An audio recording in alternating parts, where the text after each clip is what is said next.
चलो बेटा, आज का लेक्चर स्टार्ट करें हम लोग। सबसे पहले ये बताओ, पिछले लेक्चर्स में जो मैंने आपको एमसीक्यूज प्रोवाइड किए थे वो सॉल्व किए कि नहीं किए आप लोगों ने बेटा? क्योंकि इस चैप्टर में ना बड़े क्वेश्चन तो बनते नहीं है, कॉम्प्रिहेंसिव क्वेश्चन तो बनते नहीं है, जो है वो एमसीक्यूज ही हैं और फ्रिक्वेंटली एग्जाम में पूछे भी जाते हैं, तो इनकी प्रैक्टिस करना बहुत जरूरी है। अगर नहीं किया है तो बेटा कर लेना, ठीक है। चलो, क्या पढ़ रहे थे हम लोग? सीबीएसई क्लास 12 अकाउंटेंसी हमने स्टार्ट किया था, हमारा chapter number 1 accounting for partnership firms fundamentals. आज का हमारा ये तीसरा लेक्चर है जिसमें हम डिस्कस करने जा रहे हैं पार्टनरशिप डीड के बारे में कि आखिर पार्टनरशिप डीड होता क्या है और क्या हो अगर किसी पार्टनरशिप फर्म के पास अपना डीड ना हो। चलो, सबसे पहला सवाल तो यही है कि आखिर पार्टनरशिप डीड क्या होता है। हम लोगों ने पिछले लेक्चर में पढ़ा था ना बेटा कि पार्टनरशिप के लिए एग्रीमेंट का होना जरूरी है। अब वो एग्रीमेंट रिटन भी हो सकता है और ओरल भी हो सकता है। जब ये एग्रीमेंट रिटन होता है उसे ही हम पार्टनरशिप डीड के नाम से पुकारते हैं। जब एग्रीमेंट रिटन होता है, इसी रिटन एग्रीमेंट को टेक्निकली पार्टनरशिप डीड कहते हैं। फिर एक और सवाल आता है यहाँ पर कि क्या किसी फर्म के लिए पार्टनरशिप डीड का होना जरूरी है, एग्रीमेंट का रिटन होना जरूरी है? नहीं, वो एग्रीमेंट ओरल भी हो सकता है। तो सिंपल सा जवाब है, इट इज नॉट एसेंशियल। लेकिन एक बात कही जाती है बेटा कि although it is not essential to have a partnership deed but it is desirable.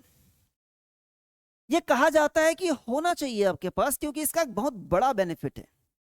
जब आपके पास रिटर्न एग्रीमेंट होता है, सारे टर्म्स एंड कंडीशंस एक जगह पर लिखे गए होते हैं, तो पार्टनर्स के बीच में ना डिस्प्यूट होने के चांसेस खत्म हो जाते हैं, क्योंकि सारी बातें क्लियरली लिखी गई हैं। और अगर कभी कोई डिस्प्यूट अराइज हो भी गया तो उसे आसानी से रिजॉल्व किया जा सकता है।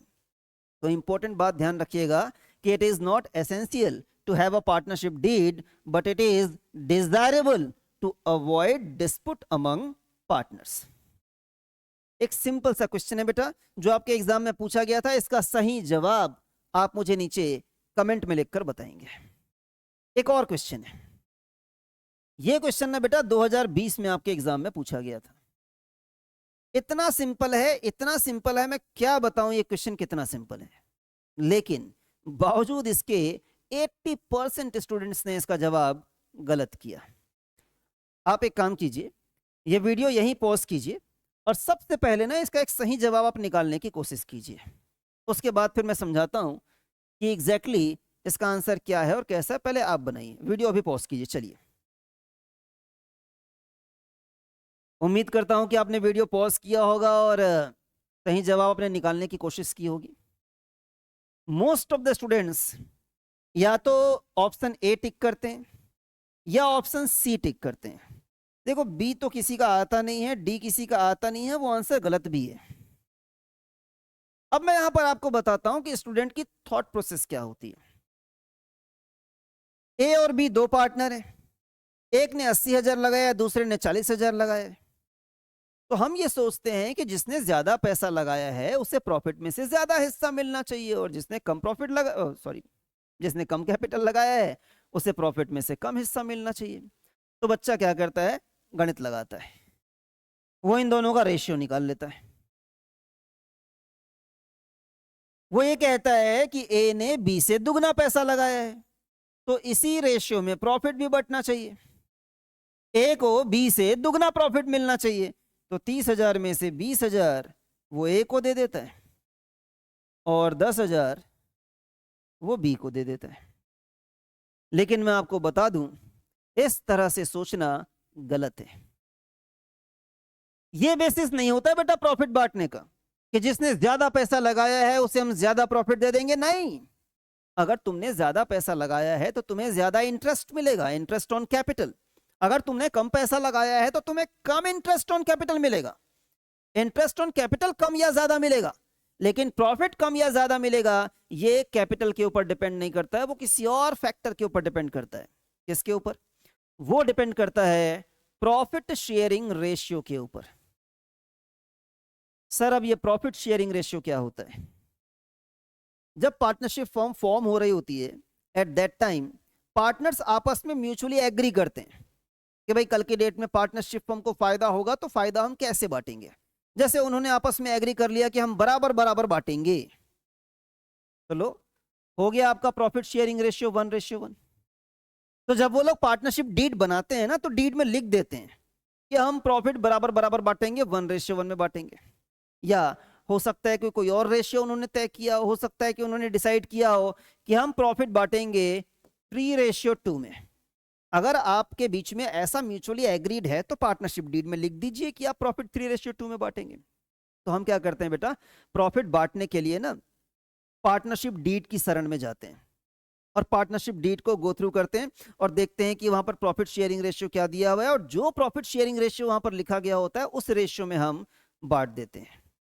लेकिन दिक्कत तब आ जाती है जब पार्टनरशिप डीड नहीं होती है। ऐसा पॉसिबल है ना बेटा कि ओरल एग्रीमेंट कर लिया गया हो, कोई डीड ही ना हो, तो फिर क्या गो थ्रू करोगे और कहां से ढूंढोगे आप प्रॉफिट शेयरिंग रेशियो? या कभी कभी डीड होता है लेकिन वो डीड जो है ना वो साइलेंट होता है इस पर्टिकुलर मैटर पर। मतलब डीड में बाकी सारी बातें लिखी हुई हैं, कौन पार्टनर है, उसका नाम क्या है, किसे सैलरी मिलेगी, किसे नहीं मिलेगी, कौन कितना कैपिटल लगाएगा, सब लिखी हुई है। लेकिन एक बात उसमें नहीं लिखी हुई है कि प्रॉफिट कैसे बांटा जाएगा। प्रॉफिट वाले मैटर पे वो साइलेंट रह गया है। अब कैसे करें आप? तो जब ऐसी स्थिति आपके सामने आ जाए कि डीड नहीं है या डीड साइलेंट है, तो वैसे केस में हमें रेफर करना पड़ता है एक्ट। एक्ट से यहां पर हमारा मतलब है Indian partnership act 1932। Indian partnership act 1932 में लिखा हुआ है कि पार्टनर्स के बीच में प्रॉफिट बराबर बराबर बांटा जाएगा 1:1। तो बात यहां पर समझना बेटा कि मैं क्या बोलने की कोशिश कर रहा हूं।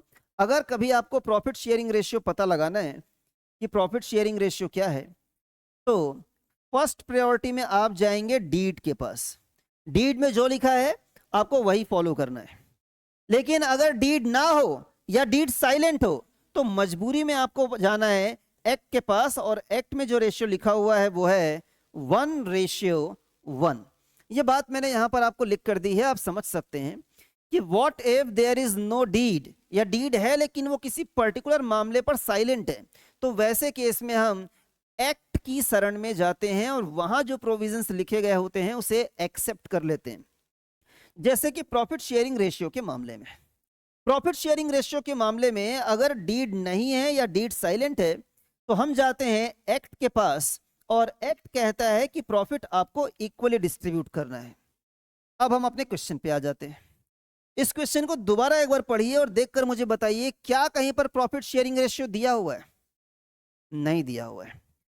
अगर आपको क्वेश्चन में प्रॉफिट शेयरिंग रेशियो नहीं दिया हुआ है तो इसका सिंपल सा मतलब है कि इस फर्म के पास या तो डीड नहीं है, या डीड है तो वो डीड प्रॉफिट शेयरिंग रेशियो के मामले में साइलेंट है।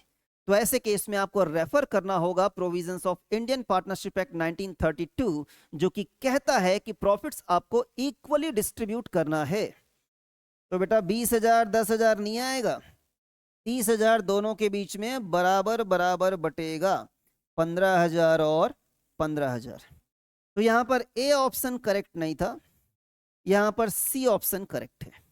मोस्ट ऑफ द स्टूडेंट्स इसमें ए ऑप्शन टिक करके आए और दैट्स वाई उनका आंसर गलत रह गया था। और ये सिर्फ एक मैटर नहीं है बेटा, ऐसे 6 मैटर्स हमारे सिलेबस में लिस्टेड हैं जिसके बारे में हमको पढ़ना है कि पहले हम डीड की शरण में जाएंगे, और डीड ना हो या डीड साइलेंट हो तो फिर हमें एक्ट की शरण में जाना है और वहां हमें देखना है। तो एक एक करके वो 6 हम पॉइंट्स यहां पर देख लेते हैं जिनके बारे में एक्ट में लिखा हुआ है। सबसे पहला जो हम पढ़ ही चुके हैं बेटा प्रॉफिट शेयरिंग रेशियो के बारे में। दूसरा मैटर क्या है? दूसरा मैटर है बेटा interest. Interest on loan by partner. हमारे पार्टनर ने हमें ही लोन दिया है फर्म को, और अब हमें उसे ब्याज का पैसा देना है। तो सबसे पहले हम डीड में देखेंगे कि डीड में कोई इंटरेस्ट का रेट लिखा हुआ है क्या। जैसे अगर 10% लिखा हुआ है तो हम डीड के हिसाब से उसे 10% ब्याज दे देंगे। 10% नहीं लिखा हुआ है, 4% लिखा हुआ है, तो डीड में अगर 4% इंटरेस्ट का रेट दिया हुआ है तो उसे 4% इंटरेस्ट हम पे कर देंगे। लेकिन दिक्कत तब हो जाती है जब डीड साइलेंट हो या डीड हो ही ना, तो वैसे केस में एक्ट एप्लीकेबल होता है, और एक्ट कहता है कि आपको इंटरेस्ट 6% पर एनम से पे करना है। यहां ध्यान रखने वाली बात जरूरी है बेटा कि 6% वाला रेट तभी और सिर्फ तभी एप्लीकेबल होता है जब डीड ना हो या डीड साइलेंट हो। अगर डीड है या डीड में उसके बारे में जिक्र किया गया है तो रेट चाहे 6% से ज्यादा हो ज्यादा पे करना पड़ेगा, रेट चाहे 6% से कम हो आपको कम पे करना पड़ेगा, वही एप्लीकेबल होगा। जब डीड ना हो तभी और सिर्फ तभी आपको एक्ट के पास जाना है और 6% पर एनम वाला रेट यहां पर एप्लीकेबल करना है। ठीक, आगे बढ़ जाते हैं। ये क्वेश्चन है बेटा, आप इसका सही जवाब मुझे नीचे कमेंट में लिखकर बताएंगे। मैं आगे बढ़ जाता हूं। मैटर नंबर 3 एंड 4 मैंने एक साथ कवर कर लिया है। तीसरा मैटर है इंटरेस्ट ऑन कैपिटल और चौथा मैटर है इंटरेस्ट ऑन ड्राइंग। अब पार्टनर्स ने कैपिटल का पैसा लगाया है, किसी ने कम किसी ने ज्यादा, तो उन्हें इंटरेस्ट पे करना होता है। जिसने कम लगाया उसे कम, जिसने ज्यादा लगाया उसे ज्यादा। इंटरेस्ट ऑन कैपिटल और इंटरेस्ट ऑन ड्राइंग के बारे में गजब की बात यह है कि डीड में जो रेट लिखा हो, फॉर एग्जांपल डीड में अगर रेट लिखा हुआ है 10%, हाँ तो जैसा डीड में लिखा हुआ है वैसा होगा। लेकिन अगर डीड साइलेंट है या डीड है ही नहीं तो यहां पर इंटरेस्ट ऑन कैपिटल और इंटरेस्ट ऑन ड्राइंग कैलकुलेट किया ही नहीं जाएगा। बेटा 6% पर एनम वाला यहां पर एप्लीकेबल नहीं होता है। 6% पर एनम वाला कॉन्सेप्ट एप्लीकेबल होता है सिर्फ और सिर्फ इंटरेस्ट ऑन लोन के केस में। यहां पर इंटरेस्ट ऑन कैपिटल का जिक्र हो रहा है, इंटरेस्ट ऑन ड्राइंग का जिक्र हो रहा है। अगर पार्टनरशिप डीड में इंटरेस्ट ऑन कैपिटल का जिक्र है, रेट दिया हुआ है, तो इंटरेस्ट ऑन कैपिटल का कैलकुलेशन करेंगे। अगर पार्टनरशिप डीड में इंटरेस्ट ऑन ड्राइंग का जिक्र है, इंटरेस्ट ऑन ड्राइंग का रेट दिया हुआ है, तो इंटरेस्ट ऑन ड्राइंग का कैलकुलेशन करेंगे। अगर डीड साइलेंट है या डीड है ही नहीं तो हमारा इंडियन पार्टनरशिप एक्ट 1932 साफ साफ कहता है कि इंटरेस्ट ऑन कैपिटल कैलकुलेट ही नहीं करना है, इंटरेस्ट ऑन ड्राइंग कैलकुलेट ही नहीं करना है, 6% के चक्कर में पड़ना ही नहीं है। वो 6% का जो रेट दिया हुआ है वो इंटरेस्ट ऑन लोन के लिए दिया हुआ है। यहां कंफ्यूजन होता है, ध्यान रखिएगा इस पॉइंट को। अब हमारे पास दो मैटर्स और बाकी रह गए हैं, matter number 5 and matter number 6, लेकिन वो काफी सिंपल है। मैं समरी के साथ ही वो दोनों मैटर्स आपको यहां पर एक्सप्लेन कर देता हूं। तो आइए हम जल्दी से समराइज करते हैं कि क्या होता है जब किसी फर्म के पास डीड ना हो या डीड हो लेकिन वो किसी पर्टिकुलर मैटर पर साइलेंट हो। तो इन 6 में से किसी भी मैटर पर अगर हमारा पार्टनरशिप डीड साइलेंट है या डीड है ही नहीं तो हमें एक्ट को रेफर करना पड़ता है, इंडियन पार्टनरशिप एक्ट 1932 को रेफर करना पड़ता है। जब मामला हो प्रॉफिट शेयरिंग रेशियो का तो कहा जाता है कि प्रॉफिट बराबर बराबर बांटा जाएगा। कैपिटल रेशियो जैसा कोई रेशियो यहां पर यूज नहीं किया जाता है। जब मैटर हो interest on loan by partner का तो ये इंटरेस्ट अलाउ किया जाता है at the rate 6% per annum. और ध्यान देने वाली बात है कि ये जो 6% पर एनम का रेट है वो यहीं और सिर्फ यहीं इसी केस में यूज होता है, किसी और केस में यूज नहीं होता है। जैसे ये बाकी दो केसेस और हैं जहां इंटरेस्ट के कैलकुलेशन का ही जिक्र किया जा रहा है, लेकिन जब बात आती है इंटरेस्ट ऑन कैपिटल की, इंटरेस्ट ऑन ड्राइंग की, तो एक्ट कहता है कि इसका कोई कैलकुलेशन नहीं किया जाएगा। ये 6% पर एनम वाला पॉइंट यहां पर एप्लीकेबल नहीं होता है। पांचवा मुद्दा, रेमुनरेशन।